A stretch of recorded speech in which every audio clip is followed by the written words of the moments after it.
Are we all domesticated by our society? That is the opening claim of this hugely important book read by over 15 million people across the world. It outlines 4 key ways that you can achieve personal freedom, happiness, and love through implementing distilled ancient wisdom. This book, The 4 Agreements, overviews how we've come into certain agreements with society at large that dictate how we behave and think throughout our lives. Through these agreements, we learn as children to judge ourselves and others in ways that can be collectively burdensome. The way out of this and into personal freedom and happiness, Don Miguel Ruiz writes, is by making 4 new agreements with our true selves. I will emphasize that as we go through these agreements, examples of your and others' actions that run counter to these agreements will arise. It's important not to judge yourself or others for these past examples. We're all just trying to do and be our best. So let's leave the judgment behind and focus on what we can do now and in the future to build personal freedom and happiness in our everyday lives. Alright, now that we have that out of the way, the first agreement that Don Miguel introduces is be impeccable with your word.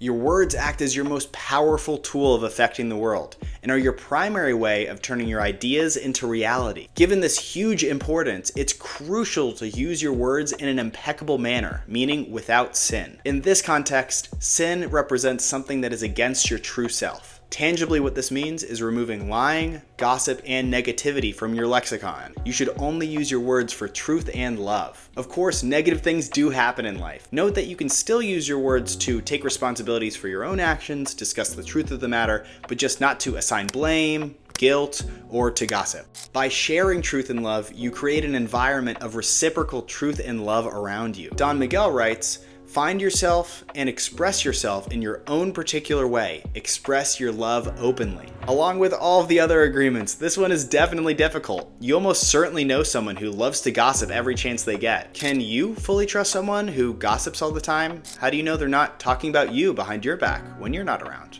A general rule of thumb is to just not talk about those that are not in the room. Gossip is truly social poison. It can be extremely tempting to join in on the gossip. After all, misery loves company, but I encourage you to try not to. You'll notice when you take a step away from these actions, how much more positive your outlook, conversations, and friendships can be. Additionally, white lies still count. Use your words for truth only. Having others rely on the importance of your word is a type of invaluable trust that's built up over a lifetime, but can be shattered and destroyed in just a moment. Your inner concept and love of yourself is directly proportionate to the quality and integrity of your word. So use your word to spread love, not hate or fear. The second agreement is don't take anything personally.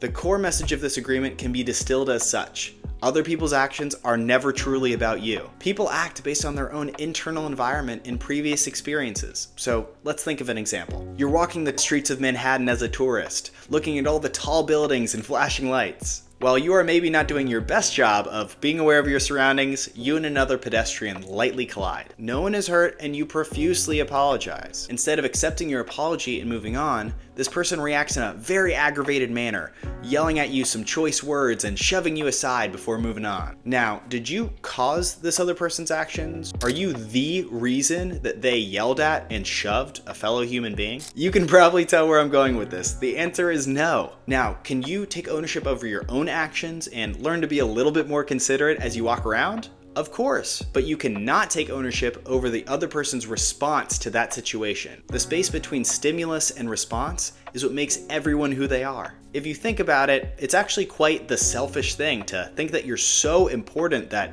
you cause other people to act in a certain way. Everyone is motivated by their own internal stories, not by you. You can never know all of the different things that are happening in someone's life. You might think that they overreacted, but would you feel differently if they didn't sleep well that night, or were fired that morning, or were grieving from the loss of a relative? You can't take ownership over other people's actions and words because you can't know their minds and their stories. You also can't suffer from these responses if they're not taken personally. Only your point of view is your truth, no one else's. In these situations, one can metaphorically be struck by the same arrow twice. Once when it happens, and once when you internalize the blame, guilt, and judgment of these actions. As Don Miguel writes, when you are immune to the opinions and actions of others, you won't be the victim of needless suffering. In summary, get to know who you truly are for yourself, and don't take others' actions as a reflection of your true self. Note that this doesn't just give you a license to just treat others poorly without feeling badly. Take ownership over your actions, and in line with all of these agreements, learn from them to treat yourself and others with more love in the future. Before we continue with the final 2 agreements, I kindly ask that if you've gained any value from this video, that you please do subscribe. This is a tiny channel, and it truly means the world if I've earned your time and subscription. The 3rd agreement from ancient Toltec wisdom is don't make assumptions. Making assumptions in life is just asking for problems. Assumptions lead to misunderstanding, which leads to conflict, and inevitably to suffering. Now, it can be extremely difficult to notice all of the subtle assumptions that you make about people and situations throughout your daily life. I think we've all been in situations where we thought we knew exactly what was going on, but were proven to be quite wrong sometime in the future. A clear example is in the workplace, when a manager asks you to do a seemingly simple task. After toiling away for minutes, hours, or even days, I'm sure we've all experienced a little bit of a shock when that manager comes back and says it wasn't exactly what they were looking for. Don Miguel writes, "It is always better to ask questions rather than to make an assumption, because assumptions set us up for suffering." Clear communication is absolutely key. Never be afraid of asking questions. I'll also note that the topic of real love is discussed in this chapter. We shouldn't make assumptions about who or what our partner could or should be. Real love is about accepting your partner for exactly who they are and not trying to or wanting to change them. Lastly, the 4th agreement is always do your best. This one is the last one introduced, but it's really the cornerstone of implementing all of the other agreements that we've discussed. You have your own unique situation and limitations, but what you can always do in any situation is give it your best shot. A common hustle culture misconception here is that you need to grind away every single day while working yourself to death. That is not what we're talking about here. You can't expect the same quality and quantity of output when you're sick and stressed versus healthy and focused. What your best looks like increases and decreases between moments and is not always the same. This can be caused by our mood, rest, environment, subject matter, or a bunch of other things that could affect what your best looks like in that moment. But what remains unchanged is your ability to do your best in that moment. Don Miguel writes, "When you don't do your best, you are denying yourself the right to be you." Taking action is what being alive is about. Why would you waste your time and energy just doing something halfway? Before diving into some closing gems of knowledge, I'd love to hear your thoughts in the comments below